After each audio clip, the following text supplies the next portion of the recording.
Hello and welcome friends, sports 9 में आप सभी लोगों का स्वागत है। पाकिस्तान और बांग्लादेश के बीच में रावलपिंडी में टेस्ट मैच चल रहा है, जहां पर पाकिस्तान की गजब बेइज्जती हुई है। अपने घर पर ही पाकिस्तान बड़े फॉर्मेट के अंदर बुरी तरह से जो है नाकाम दिख रहा है और डब्ल्यूटीसी के फाइनल में जो पहुंचने के उन्होंने बड़े बड़े सपने संजोए थे, वो कहीं ना कहीं चकनाचूर होते हुए नजर आ रहे हैं। सबसे पहले आपको अपडेट दे देते हैं कि अभी सूरत हाल किस तरीके का है इस टेस्ट मैच में। टेस्ट मैच का आखिरी दिन है। रावलपिंडी टेस्ट में पाकिस्तान पर जो है एक तरीके से हार का खतरा है, या फिर ये कह लीजिए कि वो टेस्ट मैच बचाने के लिए जो है बल्लेबाजी कर रहा है। 448 रन बनाए थे यहां पर पाकिस्तान ने, बांग्लादेश ने जवाब में 565 रन बना दिए। मुशफिकुर रहीम ने 191 रनों की पारी खेली, 200 रन से वो चूक गए। घर पर ही पाकिस्तान टीम की गजब बेइज्जती जो है वो हो रही है। मेहदी हसन मिराज ने जो है 77 रन उन्होंने भी ठोक डाले पाकिस्तान के बड़े बड़े गेंदबाजों के सामने। पाकिस्तान का जो गेंदबाजी अटैक है वो बुरी तरह से नाकाम रहा।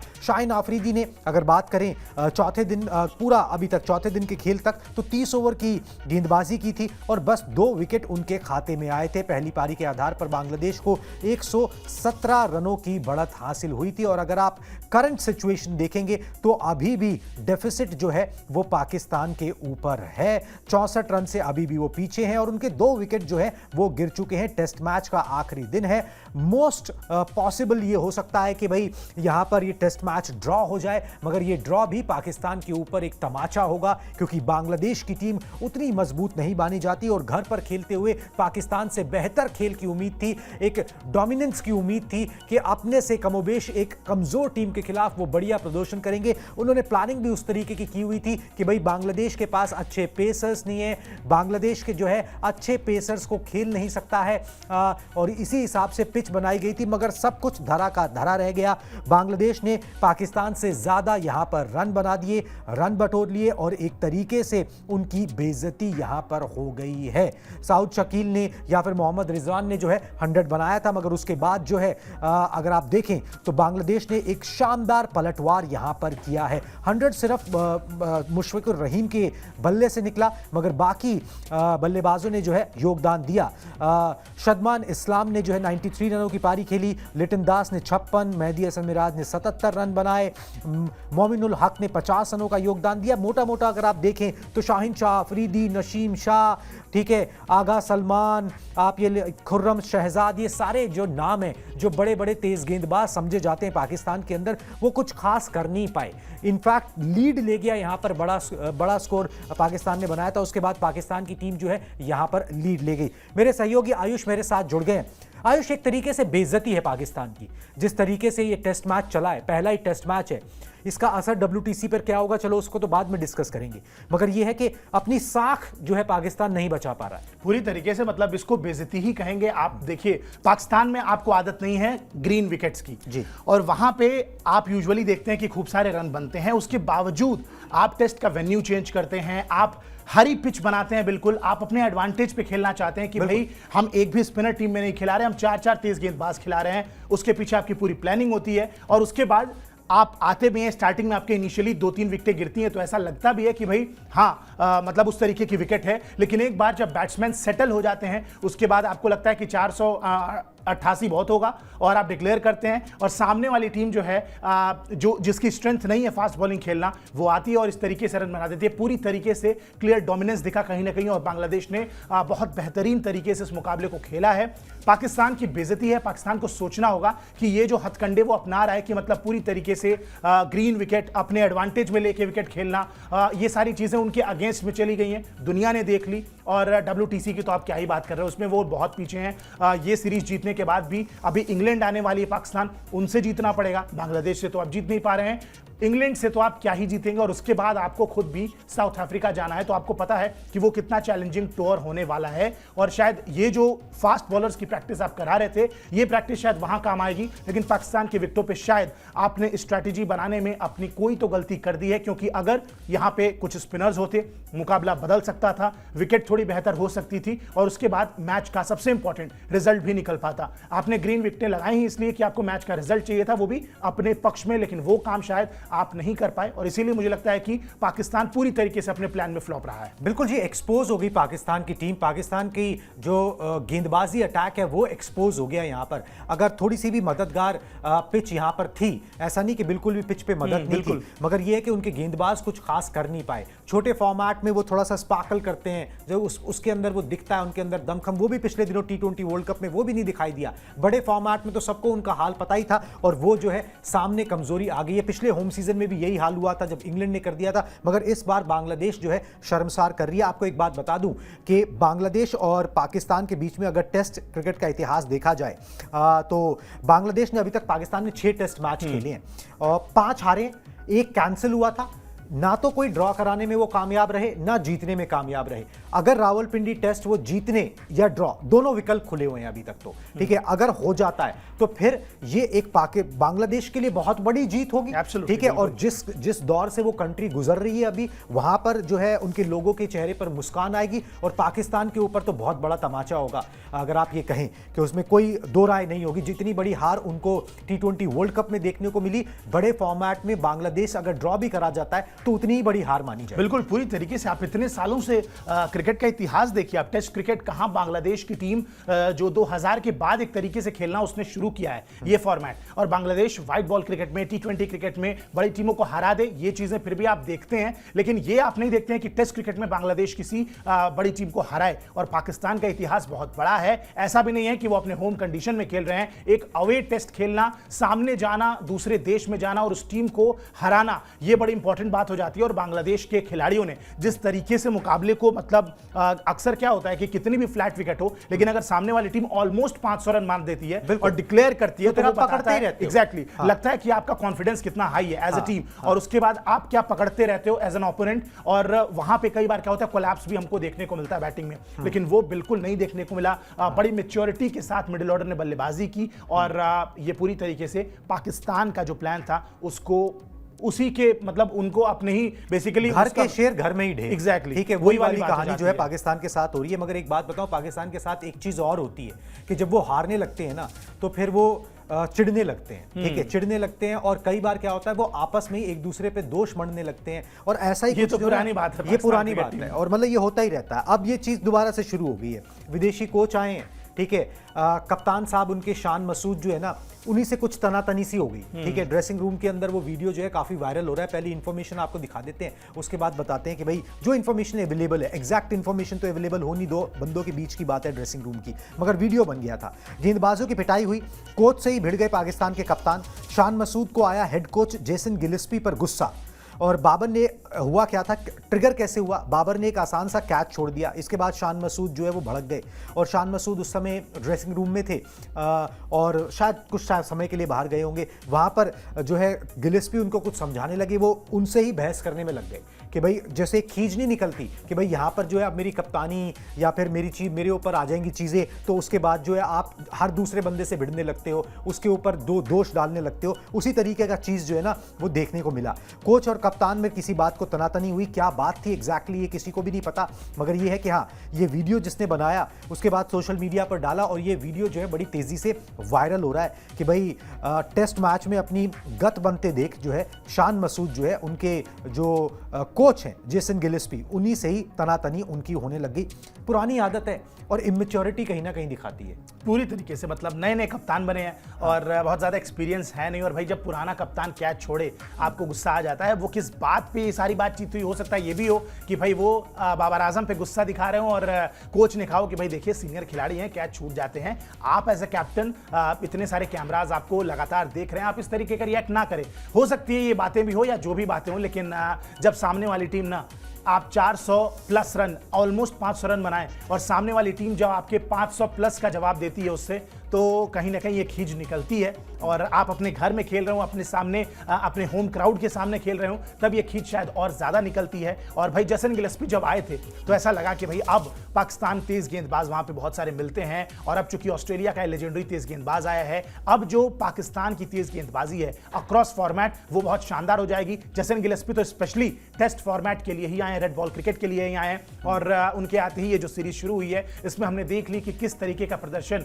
पाकिस्तान के के गेंदबाजों का है, उसके बाद तो खींच कप्तान की निकलनी बड़ी ऑब्वियस सी बात है। एक और आंकड़े आपको बताता हूं मैं, जो हमने देखे भी हैं कि पिछले 3 साल के अंदर होम सीरीज की अगर हम बात करें, अपने घर में तेज गेंदबाजों का जो स्ट्राइक रेट है उसमें सारे देश हैं जितने टेस्ट प्लेइंग नेशन है उसमें सबसे आगे साउथ अफ्रीका है, उसके बाद ऑस्ट्रेलिया की टीम है और उसके बाद इंडिया है। ये चीज समझ में आती है कि साउथ अफ्रीका में तेज गेंदबाजों का स्ट्राइक रेट बेहतर होगा, लेकिन एशियन कंडीशंस में भी अगर आप देखें, इंडिया ऊपर है, बांग्लादेश ऊपर है, श्रीलंका तक टीम जो है वो भी ऊपर है फास्ट बॉलिंग में। सबसे खराब स्ट्राइक रेट टेस्ट क्रिकेट में अपने घर में खेलते हुए पिछले 3 सालों में पाकिस्तान की टीम का है। तो ये बताता है कि पाकिस्तान की टीम जो लगातार रट लगाए बैठी है कि best bowling attack in the world, best pace attack in the world, शायद ये गलत है और ये अपने कूप मंडूक वाली बात है कि आप अपने ही कुएं में रह के खुश होने वाली बात है। आप बाहर निकलिए, आप देखिए कि दुनिया के और तेज गेंदबाज ऐसी नॉर्मल विकेटों पे जहां पे कुछ भी नहीं हो रहा है, कोई हरकत नहीं हो रही है, वहां पे भी अपने कंधे का जोर लगा के किस तरीके से विकेट ले रहे हैं। और ये ओवर हाइप करना बंद करें कि पाकिस्तान का जो पेस अटैक है वो बेस्ट है और कहीं ना कहीं जेसन गिलेस्पी के आने के बाद भी उसमें कोई बदलाव नहीं आया है। ये क्लियर कट इस टेस्ट मैच में देखने को मिला है और जब ये होगा तो कप्तान साहब की खींच तो निकलनी बड़ी बिल्कुल जी। अब कप्तान साहब की खींच निकले जो भी हो भाई, अपनी होम कंडीशन से आपने पिच अपनी मर्जी से बनवाई। आपने तो ऑस्ट्रेलिया से पिच क्यूरेटर मंगवाया कि भाई पिच यहां पर बनाई जाए, तेज गेंदबाजी के लिए माकूल पिच बने ताकि बांग्लादेश को फंसाया जा सके। वो तेज गेंदबाजी कुछ नहीं कर पाए। शाहिन शाह आफरीदी, नसीम शाह, बड़े बड़े गेंदबाज इनको माना जाता है, ठीक है, गेंद को हिलाते हैं, मगर थोड़ी सी भी जो है यहां पर वो इंपैक्ट नहीं डाल पाए कि भाई अपनी टीम को थोड़ा सा एडवांटेज दिला सके। बल्लेबाजों ने फिर भी एक स्कोर बना दिया था, उसके बावजूद जो है वो यहां पर गेंदबाज उसको जो है उस पर फायदा एडवांटेज नहीं उठा पाए। बाबर आजम हालांकि उसमें भी नहीं चले, ठीक है, वहां पर उनसे भी रन जो है नहीं बने हैं। अब हुआ क्या है कि गेंदबाजों ने जो है ना, हर कोई किसी और पे दोष करता है, ठीक है, यही कल्चर है, ठीक है भाई, दूसरे पे डाल दो, अपने पे बात ना आए दूसरे पे डाल दो, सीधी सीधी सी बात। तो यहां पर क्या किया नसीम शाह ने, क्या किया है कि अब जो है पीसीबी पर बात डाल दी, ठीक है। किस तरीके से उन्होंने बयान दिया प्रेस कॉन्फ्रेंस में वो मैं आपको दिखाता हूं। नसीम शाह, उनके तेज गेंदबाज, उनका बयान दिखा दीजिए, वो क्या बोल रहे हैं। वो पिच पर जो है दोष बन रहे हैं, पिच बनाना मेरे हाथ में तो नहीं है, लेकिन लेकिन होम एडवांटेज आपको लेना चाहिए। उन्हें यह सोचना चाहिए कि वो किस तरह की पिच बना सकते हैं। अगर तेज गेंदबाजों की मदद के लिए हरी पिच नहीं बना सकते हैं तो स्पिन की मददगार पिच बनानी चाहिए। टेस्ट क्रिकेट अब बहुत आगे चली गई है, लोग अब एंजॉय करने के लिए आते हैं, इसलिए ऐसा नहीं होना चाहिए कि आपको ये लगे कि अब कुछ नहीं हो सकता। क्रिकेट को जितना मनोरंजक बनाएंगे उतना ही अच्छा है। तो बोल रहे हैं कि भाई नतीजों के लिए जाओ, ठीक है, पिच ऐसी बनाओ जिस पिच के ऊपर जो है या तो तेज गेंदबाजों को मदद मिले या स्पिनर्स को मदद मिले। लोग नतीजा देखने आते हैं, मनोरंजन देखने आते हैं, उनको नतीजे चाहिए। और साफ साफ बोल दिया कि भाई पिच मैंने तो नहीं बनवाई है। मतलब अब कौन खिलाड़ी बना विकेट पे खेलने तो पीसीबी नहीं आई थी ना, एटलीस्ट प्लेइंग 11 तो आपके कप्तान साहब ने चुनी होगी मैनेजमेंट में, उसमें पीसीबी का उतना इन्वॉल्वमेंट तो नहीं होगा। और इस तरीके की बातें करना, आप देखिए पाकिस्तान का इतिहास रहा है, बहुत पहले भी वहां पे ऐसी विकेटें बनती थी, 400-400 500-500 रन बनते थे और मैच के रिजल्ट नहीं आते थे। एक बात उनकी मैं इससे सहमत हूं कि अब देखिए लोग मनोरंजन देखने आते हैं, क्रिकेट अब बहुत आगे निकल चुकी है और अब रिजल्ट ओरिएंटेड टेस्ट मैचेस होने लगे हैं। अब आप देखिए चाहे इंडिया में टेस्ट मैच हो, ऑस्ट्रेलिया में हो, इंग्लैंड में हो, साउथ अफ्रीका में हो, सेना कंट्रीज में हो, वेस्ट इंडीज में हो, हर जगह आप देखेंगे कि अब रिजल्ट आते हैं। श्रीलंका में आप देख लीजिए, बांग्लादेश में देखिए, पाकिस्तान के अलावा कोई ऐसा देश नहीं है जहां पे आप देखेंगे कि 5वें दिन तक टेस्ट मैच जा रहा है और उसका कोई रिजल्ट दिखता नजर नहीं आ रहा है, ड्रॉ की तरफ ही बढ़ रहा है वो टेस्ट मैच। पाकिस्तान के अलावा कोई और ऐसा देश नहीं है और इस बात से मैं नसीम शाह के सहमत हूं। लेकिन ये चीजें बोलना कि भाई पीसीबी पे मर देना दोष की पिच हमने नहीं बनवाई, अरे आप एज अ बॉलर क्या कर रहे थे? अगर आपको मतलब आपने ये चीज क्लियर कर दी कि आपको हरी विकेट ही चाहिए, जहां पे गेंद इतनी स्विंग करती है आपको वही विकेट चाहिए, मगर आप मददगार पिच पर ही एग्जैक्टली वहीं पे आप विकेट ले सकते हो। ये आपने खुद को साबित कर दिया अपने बॉलिंग अटैक के लिए। आप ये उनके बिहाफ पे अगर ये बातें बोल रहे हैं तो ये बड़ी निंदनीय बातें हैं और निराशा होती है ऐसा सुन के, क्योंकि पाकिस्तान से वाकई में बहुत बड़े बड़े फास्ट बॉलर्स आए हैं। सबसे पहले वाला ग्राफिक्स भी प्ले करते हैं। वसीम अकरम उस जमाने में, जिस जमाने में शायद ये विकेटें लेते थे, वकार यूनिस थे, शोएब अख्तर थे, वो विकेटों की वजह से या विकेट हरी है तब नहीं लेते थे, उसके अलावा भी उनके पास बहुत सारी चीजें थी और कंधे का जोर लगाना या किस तरीके से विकेट लेनी है ये आपको सीखना पड़ेगा। टेस्ट मैच यही तो है, आपको टेस्ट करती है, आपकी फिजिकल स्ट्रेंथ को चेक करती है, आपकी मेंटल स्ट्रेंथ को चेक करती है, आपकी डिसिप्लिन को चेक करती है और जब ये सारी चीजें आप कर पाते हैं तब आपको विकेटें मिलती हैं। तो कहीं ना कहीं ये आपका Naseem Shah as a bowler, ये आप फ्लॉप हुए हैं पीसीबी फ्लॉप नहीं हुई है। बिल्कुल जी, पीसीबी फ्लॉप नहीं हुई है। और आपको दोबारा से एक बार बता दें कि हम ये बात क्यों कर रहे हैं, क्योंकि रावलपिंडी टेस्ट मैच, जो पहला टेस्ट मैच है सीरीज का, उसमें पाकिस्तान पर हार का खतरा मंडरा रहा है। वो टेस्ट मैच बचाने के लिए खेल रहे हैं कि ड्रॉ करवा दें। 448 रन बनाकर भी पाकिस्तान की टीम मुश्किल में, 565 रन यहाँ पर जो है बांग्लादेश ने बना दिए। मुशफिकुर रहीम ने 191 रनों की पारी खेल दी। घर पर ही पाकिस्तान की टीम की गजब बेइज्जती हो गई है। मेहदी हसन मिराज ने भी जो है 77 रन पाकिस्तान के तेज गेंदबाजों के सामने एक ठोक दिए। पाकिस्तान का गेंदबाजी अटैक बुरी तरह से नाकाम रहा। एक ऐसी पिच पर जिसको कहा जा रहा था जिस पर घास है, तेज गेंदबाजों को मदद मिलेगी, कुछ भी नहीं चला। शाहिन शाह आफरीदी बहुत बड़ा नाम माने जाते हैं। 30 ओवर की उन्होंने गेंदबाजी की, 2 ही विकेट उनको हासिल हुए थे चौथे दिन के खेल तक। पहली पारी के आधार पर बांग्लादेश ने 117 रनों की बढ़त जो है वो बनाई थी। और अब जब सेकेंड इनिंग्स जो है पाकिस्तान की चल रही है तो वहां पर भी उनके 2 विकेट गिर चुके हैं। 60 रन उन्होंने अभी तक बनाए हैं और अभी भी डेफिसिट उनके सामने है, करीबन 55-57 57 रन का डेफिसिट है। तो यहां पर जो है सीधी बात है, पाकिस्तान अपने ही घर में पहले ही टेस्ट मैच में बांग्लादेश के खिलाफ अब टेस्ट मैच बचाने के लिए खेल रहा है। और इंटरेस्टिंग बात देखिए, इतनी सारी फ्लैट विकेट पे जहां मेहदी हसन मिराज तक 77 रन बना देते हैं, Mushfiqur Rahim out of form चल रहे थे, वो अचानक से शतक बना देते हैं, बड़ा शतक बनाते हैं, दोहरे शतक से 9 रन से चूक जाते हैं। उनके अपने सह मयूब से लेके सारे लोग रन बनाते हैं। वहां पे जो परफेक्ट मिडिल ऑर्डर जिसको पाकिस्तान मान रहा है, कप्तान साहब दूसरी पारी में भी फ्लॉप रहे, पहली में तो फ्लॉप थे ही। शान मसूद भी एग्जैक्टली शान मसूद की बात कर रहा हूं मैं। कप्तान साहब शान मसूद पहली पारी में फ्लॉप रहे, दूसरी पारी में फ्लॉप रहे। बाबर आजम पहली पारी में फ्लॉप रहे, दूसरी पारी में भी अभी तो फिलहाल खेल रहे हैं। इंटरेस्टिंग होगा देखना कि इतनी फ्लैट विकेट पे भी कप्तान साहब क्या कप्तानी का इतना प्रेशर ले रहे हैं कि इस तरीके की विकेट पे जहां कुछ भी नहीं हो रहा है, मेहदी हसन मिराज रन बना दे रहे हैं, वहां पर भी पाकिस्तान के जो कप्तान है वो रन बना नहीं पा रहे हैं। तो शायद ये चिंता का विषय है। और कहीं ऐसा ना हो इंटरेस्टिंग कि इस सीरीज के बाद हम एक बार फिर से पीसीबी की तरफ से कोई ऐसा बयान देखें कि भाई अपने घर में हमने हरी विकेट भी दे दी और ये खिलाड़ी जीत के नहीं दे पा रहे हैं, अब दोबारा सर्जरी करनी पड़ेगी टीम की। हाँ, कहीं वो सर्जरी पे अब दोबारा से बात ना आ जाए कि बड़ा ऑपरेशन जो है वो करना पड़ेगा। अब ऑपरेशन एक बार तो हो ही चुका है, दूसरी बार कितना होगा, कितना ऑपरेशन करेंगे, कितना ऑपरेशन होगा, उसमें कहां से खिलाड़ी ले आएंगे भाई? या तो फिर भारत से ले जाएं यहाँ पर या पीसीबी ओटी में शिफ्ट कर दीजिए, ऐसे में ऑपरेशन। चलिए जी, मगर इन सब चीजों का असर जो है ना वो मतलब टेस्ट मैच दर्शकों पर भी पड़ा है, पाकिस्तानी फैंस पर भी पड़ा है। अब हुआ क्या है कि पाकिस्तानी फैंस जो है ना वो स्टेडियम में नहीं आ रहे और यकीन मानिए कि पीसीबी ने टिकट अब फ्री कर दिया, ठीक है। उसके बावजूद जो है फैंस मैच देखने नहीं आ रहे रावलपिंडी में। पूरी खबर आपको बता देते हैं, उसके बाद इस पर भी एक चर्चा कर लेंगे। रावलपिंडी टेस्ट देखने के लिए नहीं पहुंच रहे दर्शक। 15 रुपए की टिकट पर भी जो है कोई खरीदने के लिए नहीं आया और उस मैच देखने के लिए नहीं आया। ये 15 रुपये भारतीय रुपये अनुसार है, 50 रुपये ये पाकिस्तानी रुपये के हिसाब से टिकट रखी गई थी। अगर भारतीय रुपये में ट्रांसलेट कर लें तो 15 रुपये की टिकट पड़ती है, मगर वो लोग नहीं देखने आए। पहले 3 दिन का हाल ये रहा। चौथे दिन क्या किया कि भाई पीसीबी ने बोला कि भाई वीकेंड है, सैटरडे संडे पड़ रहा है, तो यहाँ पर दर्शक अच्छी संख्या में आए, इसलिए हम क्या करते हैं टिकट को फ्री कर देते हैं, 15 रुपये भी हटा देते हैं। मगर वो फ्री की टिकट पर भी जो है वो दर्शक गायब रहे। चौथे दिन फ्री की टिकट थी मगर स्टैंड्स एम्प्टी थे, इक्का दुक्का इधर उधर थोड़े बहुत पैचेस में लोग नजर आ रहे थे, बाकी लोग नहीं थे। तो घरेलू टीम के प्रदर्शन से जो है ना फैंस काफी निराश दिख रहे हैं। इस वजह से जो है अपनी टीम को बैक करने के लिए भी वन नेशन स्पोर्ट पाकिस्तान कहा जाता है, उसमें भी अगर आप नहीं आ रहे हो तो फिर तो बड़ी मुश्किल की बात है। बिल्कुल पूरी तरीके से मुश्किल की बात है। और पाकिस्तान को ये देखना होगा कि आने वाले समय में चैंपियंस ट्रॉफी होने वाली है। Exactly. और वहां पे अगर ये हाल रहा तो भाई बड़ी बेइज्जती होने वाली, इंटरनेशनल लेवल पे आपकी एक बार फिर से किरकिरी हो जाएगी। क्योंकि वहां पे अगर फैंस, आपका स्टेडियम ऐसा नहीं है कि 1 लाख दर्शकों वाला आपने कोई बहुत बड़ा स्टैंड बनवा दिया हो, बहुत बड़ा स्टेडियम बनवा दिया हो। आपके वही 30 से 35 हजार दर्शक हैं, वही मैक्स उनका स्टेडियम है। 40 हजार से ज्यादा कोई भी, मुझे नहीं याद है उनका कोई भी ऐसा स्टेडियम है जो 40 हजार से ज्यादा की कैपेसिटी को होल्ड कर पाए क्राउड को। अगर इतनी क्राउड भी आप नहीं भर पा रहे हैं, वो भी आपकी अपनी टीम टेस्ट मैच खेल रही है, इतने सालों के बाद क्रिकेट की वापसी हुई है, वो भी फ्री में, तो ये बड़ी चिंता की बात है। और कहीं ना कहीं पाकिस्तान को देखना होगा, लगातार पाकिस्तान को बैकलैश मिल रहा है। आपको एक और चीज बताता हूं, ब्रॉडकास्टिंग राइट बेचने की बात हो रही थी पीसीबी की तरफ से, और कहां भारतीय टीम की हम बात करें या इंडियन टीम की बीसीसीआई की बात करें, हम कितने हजार करोड़ में हम सुनते हैं कि 5 साल का कॉन्ट्रैक्ट जो है वो डिजिटल कॉन्ट्रैक्ट अलग हुआ, टीवी का कॉन्ट्रैक्ट अलग हुआ। यहां पे पाकिस्तान ने ब्रॉडकास्टिंग राइट बेचने की कोशिश की और अंदाजन उनका ये अंदाजा था कि भाई 3.2 बिलियन हम रखते हैं, उतना तो हमें मिल ही जाएगा।